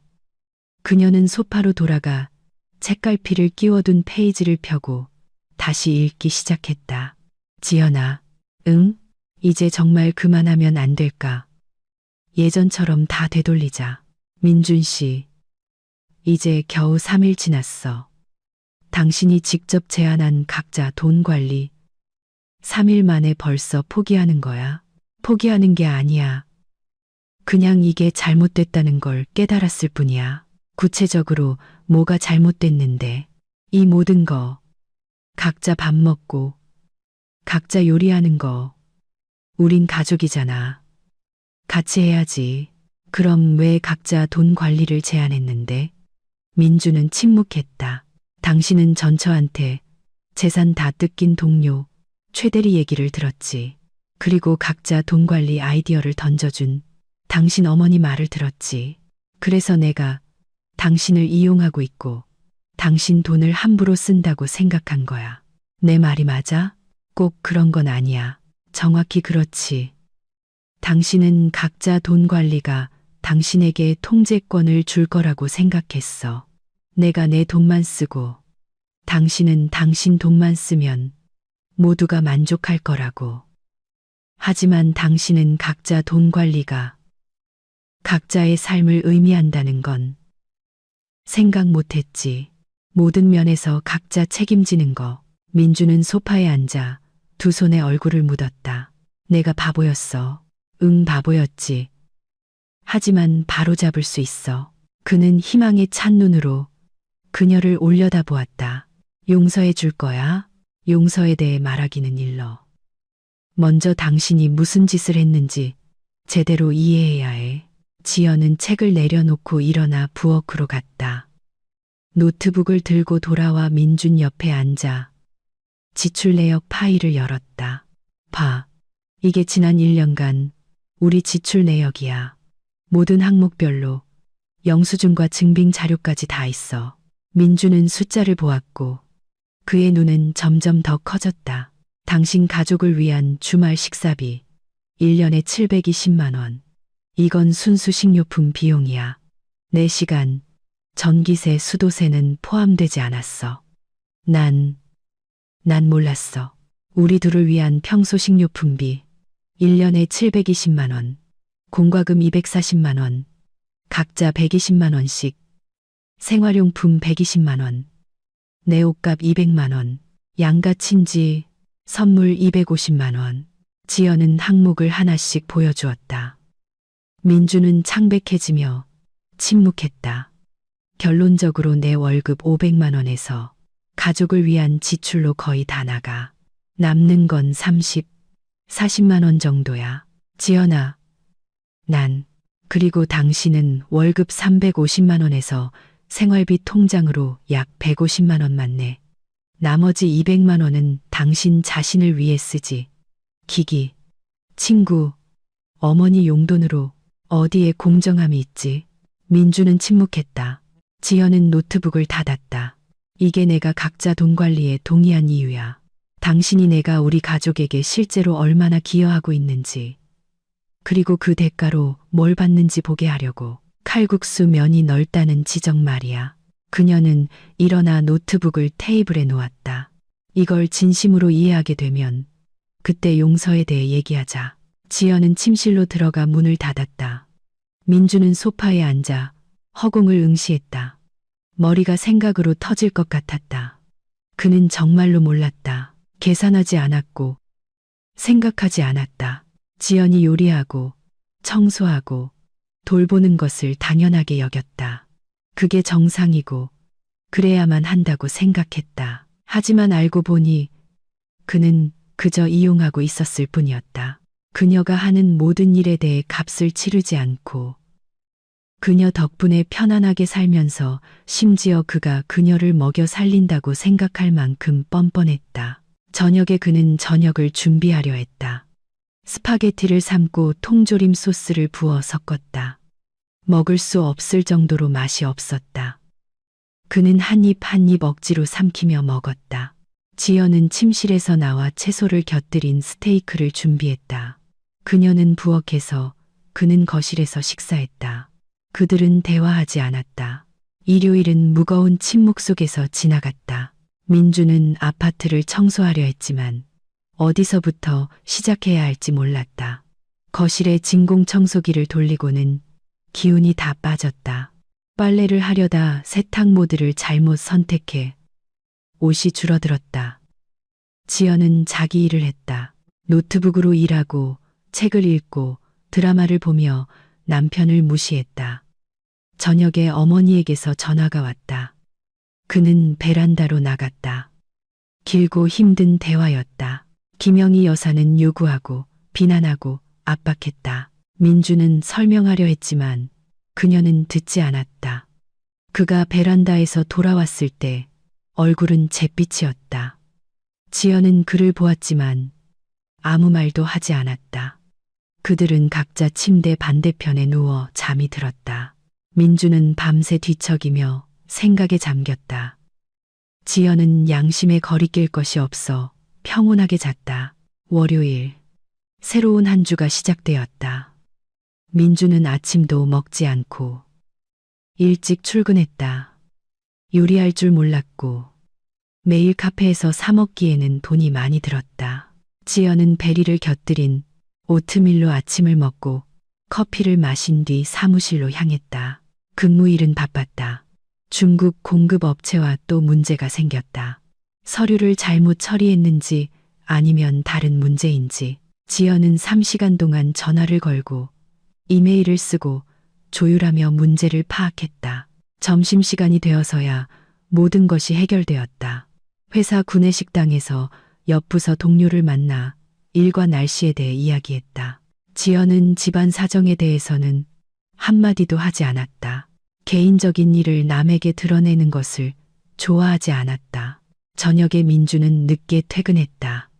지연은 이미 저녁을 먹은 후였다. 그녀는 해산물 파스타를 만들어 먹었다. 그는 부엌으로 가서 냉장고를 열었다. 그의 식료품인 식빵과 소시지 조각이 아래칸에 놓여 있었다. 그 외에는 아무것도 없었다. 장 보는 것을 잊어버렸다. 그는 다시 식빵을 꺼내 한 입 베어 물고 마른 빵을 물로 삼켰다. 지연은 거실에 앉아 영화를 보고 있었고 돌아보지도 않았다. 화요일, 수요일, 목요일도 마찬가지였다. 민주는 되는 대로 끼니를 때웠다. 회사 식당에서 먹거나 퇴근길에 무언가를 사오거나 그냥 빵을 씹었다. 일주일 동안 식비로 30만 원 이상을 썼다. 다림질할 줄 몰라서 옷은 모두 구겨져 있었고 제대로 청소할 줄 몰라서 집은 엉망이었다. 싱크대에는 그릇이 쌓였고 그는 대충 씻었다. 반면 지연은 자신의 삶을 살았다. 맛있는 음식을 요리해 먹고 회사에 가고 친구들을 만났다. 그녀는 모든 것이 좋았고 심지어 훌륭했다. 금요일 저녁, 민주는 더 이상 참지 못했다. 집에 돌아와 부엌에 있는 지연을 보았다. 그녀는 오렌지를 곁들인 오리 요리를 하고 있었다. 참을 수 없을 만큼 맛있는 냄새가 났다. 그는 식탁에 앉아 그녀가 가스레인지 앞에서 마법을 부리는 모습을 지켜보다가 조용히 물었다. 지연아, 나랑 얘기 좀 할 수 있을까? 그녀가 돌아보았다. 듣고 있어. 미안해. 정말 미안해. 내가 다 깨달았어. 내가 틀렸다는 거, 이기적이었다는 거, 당신을 소중히 여기지 않았다는 걸. 계속해. 예전처럼 돌아가고 싶어. 공동생활비, 이 끔찍한 분리된 삶이 없는 평범한 삶으로. 지연은 가스레인지를 끄고 행주에 손을 닦으며 민준 맞은편에 앉았다. 좋아. 하지만 조건이 있어. 어떤 것이든 내가 모든 지출을 계속 기록할 거야. 당신은 언제든지 돈이 어디로 가는지 볼 수 있어. 완전한 투명성. 동의해. 당신 가족과의 주말 식사는 매주가 아니라 한 달에 2번. 그리고 미리 상의해야 해. 동의해. 반찬통에 음식을 싸가는 건 없어. 여기서 먹기 위해 요리하는 거지. 집에 가져가기 위한 게 아니야. 동의해. 더 이상 최대리 같은 사람들의 조언을 우리 가족 문제에 끌어들이지 마. 문제가 생기면 다른 사람한테 가지 말고. 약속할게. 지연은 잠시 그를 바라보며 침묵했다. 그리고 마지막으로 당신은 내가 당신이 먹여 살리는 식객이 아니라는 걸 인정해야 해. 나는 파트너야. 동등한 파트너. 나는 우리 가족에게 당신보다 적지 않게 오히려 더 많이 기여하고 있어. 알았어. 진심으로 알았어. 그럼 좋아. 공동생활비로 돌아가자. 민주는 벌떡 일어나 그녀를 껴안으려 했다. 지연이 손짓으로 그를 멈췄다. 잠깐. 용서는 하지만 잊지는 못할 거야. 그때 당신이 했던 말. 나를 먹여 살리는 게 지긋지긋하다는 말은 내 안에 영원히 남을 거야. 지연아. 그럴 의도는 아니었어. 알아. 하지만 말은 이미 뱉어졌고 이제 난 항상 기억할 거야. 위기의 순간에 당신이 나를 지지하지 않고 비난했다는 걸. 그게 우리 사이의 무언가를 영원히 바꿔놨어. 그녀는 일어나 가스레인지로 돌아가 저녁 준비를 계속했다. 하지만 이제는 자신만을 위한 것이 아니라 2 사람을 위한 것이었다. 민주는 식탁에 앉아 그들의 관계에 무언가 중요한 것이 부서졌고 그것을 부순 것이 바로 자신이라는 것을 깨달았다. 그 부엌에서의 대화 이후 일주일이 지났다. 민주는 공동생활비로 돌아가자고 간청했지만 지연은 동의하지 않았다. 그저 차가운 눈으로 그를 바라보며 말했다. 아직 일러, 민준 씨. 당신은 아직 당신이 무슨 짓을 했는지 끝까지 이해하지 못했어. 그는 설득하려 했지만 그녀는 단호했다. 각자 돈 관리는 계속되었다. 모든 면에서 각자 책임지는 것이었다. 민주는 계속해서 인스턴트 식품과 값싼 구내식당 음식으로 연명했다. 그의 옷은 구겨져 있었고 그의 책임 구역인 아파트 공간은 더러웠다. 그는 예전보다 훨씬 더 많은 돈을 생활비로 썼지만 삶의 질은 더 나빠졌다. 반면 지연은 번창했다. 고급 요리를 해먹고 잘 다려진 옷을 입고 편안하고 만족스러워 보였다. 그녀의 아파트 공간은 깨끗하게 빛났다. 그녀는 돈을 모으고 친구들을 만나고 레스토랑에 갔다. 2번째 주 월요일. 민준에게 어머니가 전화했다. 민준아, 토요일에 우리 갈게. 너희들 보고 싶구나. 그는 전화기를 귀에 댄 채 얼어붙었다. 엄마, 혹시 안 오시면 안 될까요? 지금 상황이 좀 복잡해서요. 무슨 상황? 우리가 아들네 집에 가는 것도 못하니? 점심때 맞춰서 평소처럼 갈게. 엄마, 하지만은 없어. 토요일에 보자. 그녀는 전화를 끊었다. 민주는 꺼진 화면을 보며 앉아 있었다. 어떡하지? 지연은 절대로 요리하지 않을 것이다. 그리고 그는 그렇게 많은 사람들을 위해 요리할 줄 몰랐다. 저녁에 그는 아내와 이야기하려 했다. 지연아, 토요일에 부모님이랑 형네 가족이 온대. 그녀는 책을 읽으며 고개도 들지 않았다. 알아. 어제 전화하는 거 들었어. 도와줄 거야? 아니, 지연아, 제발, 딱 한 번만. 그녀는 책을 덮고 그를 바라보았다. 민준 씨, 우린 각자 돈 관리 중이야. 당신 가족, 당신 책임. 아주 공평하잖아. 하지만 난 요리할 줄 몰라.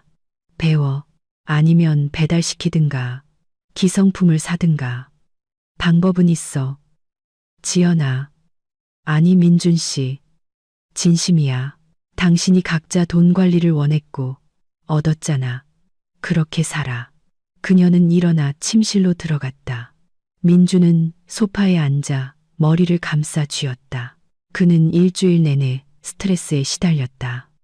뭘 사야 할지, 뭘 요리해야 할지, 7명을 위한 점심을 어떻게 준비해야 할지 고민했다. 인터넷에서 레시피를 찾아봤지만 모두 어려워 보였다. 목요일, 그는 마침내 결심했다. 회사 근처의 비싼 레스토랑에 들어가 토요일 점심 배달을 주문했다. 샐러드, 메인 요리, 디저트까지 모두 예쁘게 포장된 레스토랑 품질의 음식이었다. 28만 5천 원을 지불했다. 한 번의 식사로 월급의 거의 10분의 1을 썼다. 하지만 선택의 여지가 없었다. 금요일 저녁 그는 지연에게 말했다. 레스토랑에서 음식 배달시켰어. 내일 점심때쯤 올 거야. 잘했네. 재치 있네. 정말 요리 안 할 거야. 응. 식탁에 나오지도 않을 거야. 왜? 그건 당신과 당신 가족의 점심이잖아. 난 초대받지 않았어. 지연아, 다들 네가 아프다고 생각할 거야. 그들이 원하는 대로 생각하게도. 민주는 설득이 소용없다는 것을 깨달았다. 무거운 마음으로 잠자리에 들었고 잠을 설쳤다. 토요일은 끔찍하게 시작되었다. 지연은 일찍 일어나 샤워를 하고 옷을 입고는 하루 종일 친구 집에 가 있겠다고 선언했다. 늦은 저녁에 돌아올게. 일부러 그러는 거지? 민준이 참지 못하고 말했다. 아니, 그냥 이 서커스에 끼고 싶지 않을 뿐이야. 행운을 빌어. 그녀는 떠났다. 민주는 혼자 남았다. 11시 레스토랑에서 전화가 왔다. 죄송합니다만 공급업체에 문제가 생겨서 주문하신 음식을 배달해 드릴 수 없게 되었습니다. 환불은 3일 내로 처리해 드리겠습니다. 민주는 온몸이 차가워졌다. 어떡하지? 부모님은 이 시간 후에 도착할 텐데. 그는 재킷을 집어들고 가장 가까운 슈퍼마켓으로 달려갔다. 뭘 사야 할지 몰라 매대 사이를 헤맸다. 결국 파스타 한 봉지, 통조림 소스, 식빵, 버터를 샀다. 가장 싼 것들로 돈이 거의 남지 않았다. 월급은 바닥났고 다음 월급은 일주일 후에나 들어온다. 집에 돌아와 파스타 봉지를 뜯었다. 부엌에 서서 뭘 해야 할지 몰랐다. 삶아야지. 근데 어떻게? 물은 얼마나? 시간은 얼마나? 그는 시도해 보았다. 냄비에 물을 끓이고 파스타를 쏟아부었지만 비율을 잘못 맞췄다. 물이 너무 적었다. 파스타는 한 덩어리로 엉겨붙어 냄비 바닥에 눌어붙었다. 민주는 욕을 하며 모든 것을 싱크대에 쏟아부었다. 시계를 보니 이미 12시 40분이었다. 부모님은 20분 후에 도착할 것이다. 패닉에 빠진 그는 봉지에서 새로 산 마지막 파스타를 꺼냈다. 포장을 찢고 마른 파스타를 접시에 쏟아부었다. 그냥 날 것 그대로 마른 파스타가 담긴 접시 3개를 식탁 위에 놓았다. 그 외에는 아무것도 없었다. 정확히 일시에 초인종이 울렸다. 민준이 문을 열었다. 문 앞에는 빈 반찬통이 든 가방을 든 김영희 여사와 민호, 수진, 그리고 새 아이가 서 있었다. 시어머니가 가장 먼저 들어오며 코를 킁킁거렸다. 이상하네. 아무 냄새도 안 나. 지연이 요리 안 했니? 들어오세요. 민주는 겨우 이 한마디를 했다. 그들은 거실로 들어와 외투를 벗었다. 아이들은 방으로 달려갔다. 김영희 여사는 텅 빈 식탁을 둘러보았다. 음식은 어디 있니? 아직 준비 안 됐어? 준비됐어요. 지금 가져올게요. 민주는 부엌으로 가 3개의 접시를 들고 돌아와 식탁 위에 놓았다. 모두가 접시를 뚫어지게 쳐다보았다. 각 접시에는 한 줌의 마른 파스타가 담겨 있었다. 삶지 않은 날것의 딱딱한 파스타가 그저 봉지에서 쏟아부은 채로 놓여 있었다. 죽음 같은 침묵이 흘렀다. 민호가 가장 먼저 입을 열었다. 이게 뭐야? 민주는 삶은 개처럼 붉어진 채 침묵했다. 김영희 여사는 일어나 식탁으로 다가가 파스타 하나를 집어 손으로 부러뜨렸다. 이거 안 익었잖아. 그 순간 복도에서 지연이 나왔다. 그녀는 친구 집에 가지 않았다. 내내 침실에 앉아 기다리고 있었던 것이다. 시댁 식구들이 돌아보았다. 지연은 문가에 서서 차분하고 옅은 미소를 띠고 있었다.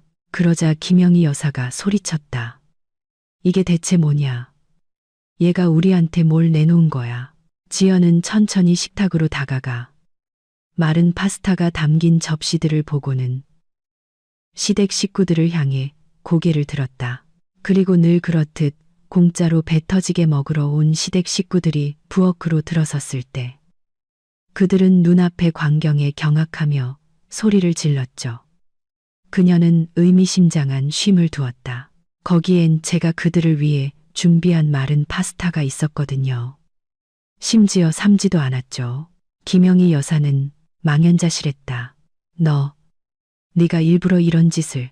저거 드세요. 우리 각자 돈 관리하잖아요. 지연이 차분하게 말했다.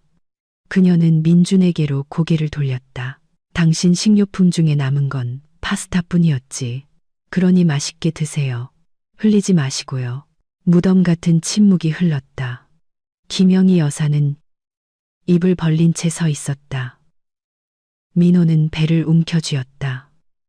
웃는 건지 숨이 막히는 건지 알 수 없었다. 수지는 손으로 얼굴을 가렸다. 민주는 종이장처럼 하얗게 질려 있었다. 지연아, 너 안 갔었어? 아니, 침실에 앉아서 당신이 고생하는 걸 지켜봤어. 이 순간을 기다렸지. 왜? 당신과 저 사람들에게 보여주려고. 그녀는 시댁 식구들을 훑어보았다. 마침내 모두가 각자 돈 관리가 진짜로 뭔지 이해하게 하려고. 김영희 여사가 겨우 목소리를 찾았다. 너 우리를 조롱하는 거냐? 우린 네 가족이야. 아니요. 지연이 차갑게 잘라 말했다. 여러분은 제 가족이 아니에요. 민준 씨 가족이죠. 각자 돈 관리를 제안한 것도 바로 여러분이었어요. 기억하세요. 어머님, 3주 전에 그게 얼마나 편하고 요즘 방식이라고 하셨잖아요. 내 뜻은 그게 아니었어. 그럼 무슨 뜻이었는데요? 각자 돈 관리는 제가 계속 제 돈을 여러분께 쓰고 여러분은 계속 와서 공짜로 먹는다는 뜻이었나요? 그렇게는 안 되죠. 우린 공짜로 먹는 게 아니야. 우린 가족이야. 매주 토요일마다 반찬통에 음식을 가득 싸가는 가족. 지난 3년간 제 돈으로 720만 원어치를 먹고도 한 번도 고맙다고 말하지 않은 가족. 김영희 여사는 얼굴이 붉어졌다. 하얗게 질렸다. 난 몰랐어. 당연히 모르셨겠죠. 관심이 없으셨으니까요. 오셔서 먹고 비판하고 반찬통 채워서 가셨잖아요. 저는 돈, 시간, 노력을 쏟고 그 대가로 받은 건 칼국수면이 넓다는 지적이었고요. 수진이 조용히 말했다. 지연 씨 말이 맞아요. 우린 정말 지연 씨의 친절을 이용했어요. 민호가 고개를 끄덕였다. 엄마, 지연이 말이 맞아. 김영희 여사는 아들과 며느리 그리고 마른 파스타가 담긴 접시를 보았다. 이건 굴욕적이야. 네. 지연이 동의했다. 민준 씨가 저한테 자기를 먹여 살리는 게 지긋지긋하다고 했을 때 저도 똑같이 느꼈어요. 굴욕적이었죠. 모든 걸 바친 사람이 자기가 얹혀 산다는 비난을 받을 때 그녀는 민준에게로 고개를 돌렸다. 이제 보여? 자기 돈으로 친척들을 먹이는 게 어떤 건지. 당신은 마지막 남은 돈을 당신을 속인 레스토랑에 썼지. 그러고는 더 이상 살 게 없어서 값싼 파스타를 샀고 그것마저도 제대로 삼지 못했지. 민주는 고개를 숙인 채 침묵했다. 그런데 나는 3년 동안 매주 토요일마다 그걸 했어. 비싼 식료품을 사고 5시간 동안 요리하고 상을 차리고 비판을 듣고 당신 어머니가 반찬통을 채우는 걸 보면서도 그게 정상이라고 우리가 가족이라고 생각했어. 지연은 식탁에 더 가까이 다가가 마른 파스타 하나를 집어 손가락으로 돌렸다. 하지만 알고 보니 우린 가족이 아니었어. 알고 보니 나는 남편이 식객 취급하는 공짜 요리사이자 가사도우미였을 뿐이야. 지연아, 미안해. 민준이 마침내 내뱉었다.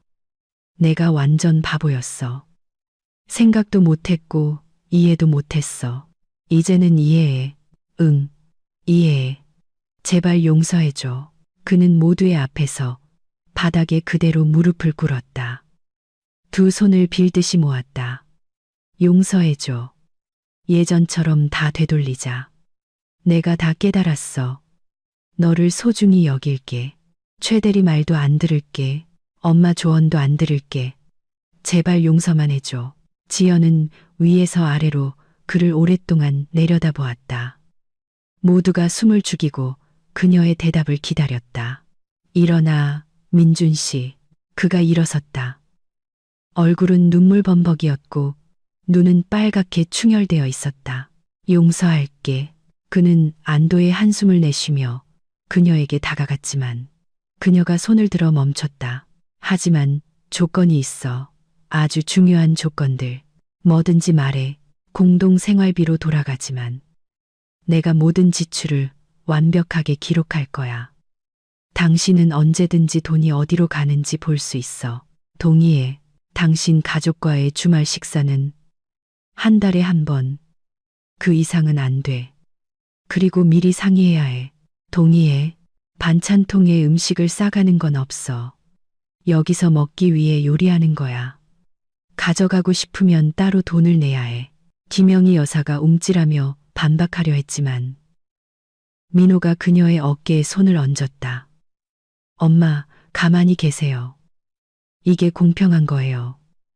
민준이 고개를 끄덕였다. 동의해. 더 이상 우리 가족 문제에 대해 외부 사람들과 상의하지 마. 문제가 생기면 나랑 직접 얘기해. 약속할게. 지연은 잠시 멈췄다가 가장 중요한 말을 했다. 그리고 마지막으로 당신은 내가 식객이 아니라 파트너, 동등한 파트너라는 걸 인정해야 해. 내가 우리 가족에게 당신보다 적지 않게 오히려 더 많이 기여하고 있다는 걸. 그리고 그걸 소중히 여겨야 해. 민주는 눈물을 흘리며 고개를 끄덕였다. 응, 인정할게. 당신은 우리 가족을 위해 모든 걸 하고 있어. 당신이 최고야. 미안해. 지연은 한숨을 쉬었다. 좋아. 월요일부터 공동 생활비로 돌아가자. 민주는 그녀에게 달려가 껴안았다. 그녀도 마주 않았지만 열정은 없었다. 그의 등을 토닥이고는 그를 떼어냈다. 시댁 식구들을 향해 돌아섰다. 어머님, 제가 어머님께 악감정은 없어요. 하지만 앞으로는 전체 상황을 모르시면 조언하지 말아주세요. 어머님 때문에 저희 가족이 깨질 뻔했어요. 시어머니는 부끄러운 듯 고개를 끄덕였다. 미안하다. 지연아. 정말 이렇게 될 줄은 몰랐어. 알아요. 그래서 용서하는 거예요. 수진이 다가와 지연을 안았다. 몇 년 동안 우리 먹여줘서 고마워요. 우리가 정말 배은망덕했어요. 민호도 다가왔다. 지연아, 네가 최고다. 우리 모두에게 교훈을 줬어. 혹독하지만 공평한 교훈이었어. 아이들이 방에서 뛰쳐나와 거실 한가운데 서 있는 어른들을 보았다. 막내딸이 식탁을 보았다. 음식 어디 있어요? 왜 접시에 막대기만 있어요? 모두가 서로를 쳐다보며 긴장했지만 진심 어린 웃음을 터뜨렸다. 지연은 부엌으로 갔다. 제가 빨리 뭐라도 만들게요. 어른들의 어리석음 때문에 아이들이 고생해서는 안 되죠. 그녀는 잠가 두었던 캐비닛에서 식료품을 꺼냈다. 30분 만에 채소를 넣은 오믈렛을 만들고 빵을 썰고 치즈와 소시지를 꺼냈다. 간단하지만 든든한 점심이었다. 모두 식탁에 앉았다. 각자 생각에 잠겨 말없이 식사했다. 분위기는 이상했다. 적대적이지는 않았지만 따뜻하지도 않은 과도기적인 분위기였다. 식사 후 시댁 식구들은 오래 머물지 않고 돌아갈 채비를 했다. 김영희 여사는 작별 인사를 하며 지연을 안았다. 민준이도 나도 용서해줘서 고맙다. 넌 강한 여자야. 저는 그냥 불공평한 걸 참는 걸 싫어할 뿐이에요. 그게 옳은 거지. 그들이 떠났다.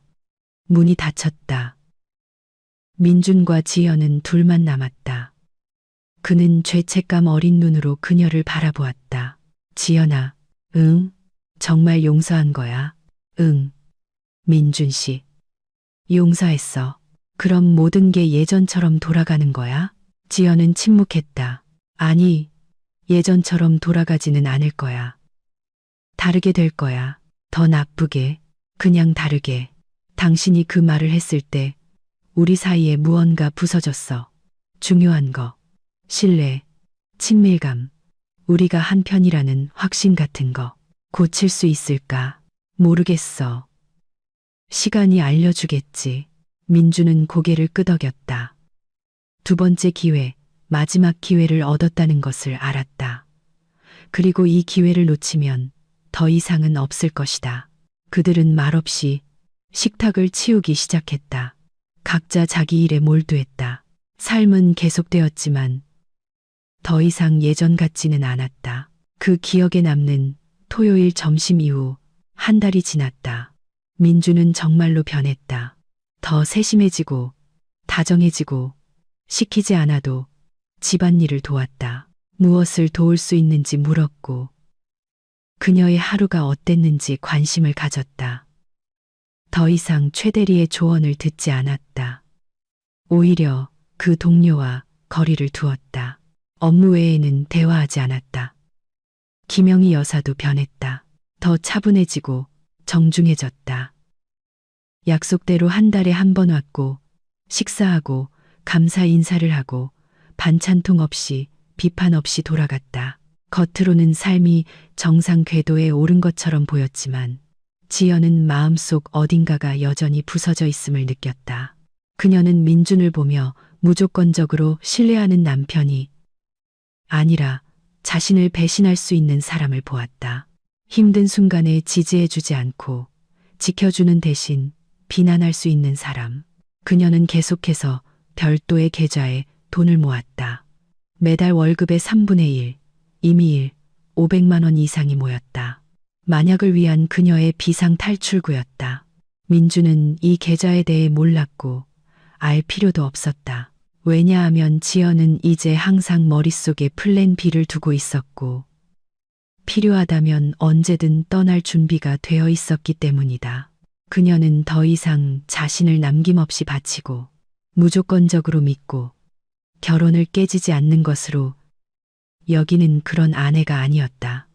이제 그녀는 두 눈을 뜨고 있는 아내, 파트너의 단점을 보고 최악의 경우 그가 어떤 행동을 할 수 있는지 아는 아내였다. 그리고 그 미리 모든 것을 바꾸었다. 어느 날 저녁, 그들은 소파에 앉아 영화를 보고 있었다. 민준이 그녀의 어깨를 감쌌다.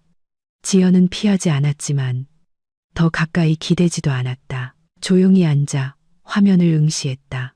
지연아, 행복해. 그가 조용히 물었다. 그녀는 잠시 침묵했다. 모르겠어. 평온하긴 한데 행복한지는 잘 모르겠어. 그 일 때문에 응, 내가 뭔가 할 수 있을까? 이미 하고 있잖아. 노력하고 있는 거 보여. 하지만 그걸로는 부족해. 시간이 알려주겠지. 민주는 그녀를 더 가까이 끌어당겼다. 지연은 가만히 있었다. 그들은 껴안은 채 영화를 마쳤지만 지연의 마음속은 텅 비어 있었다. 차가움도 분노도 아닌 그저 공허함. 예전에 무조건적인 사랑이 있던 자리에 이제는 조심스러운 애착만이 남아 있었다. 그녀는 그를 미워하지 않았지만 더 이상 예전처럼 사랑하지 않았다. 그가 당신 먹여 살리는 거 지긋지긋해라고 내뱉은 순간 사랑의 일부가 죽어버렸다. 그리고 그 부분은 되돌릴 수 없었다. 어떤 사과로도 어떤 노력으로도 무언가가 돌이킬 수 없이 죽었고 그것이 가장 슬펐다. 그들은 계속해서 함께 살고 한 침대에서 자고 한 식탁에서 저녁을 먹었다. 평범한 부부처럼 보였다. 하지만 내면은 그렇지 않았다.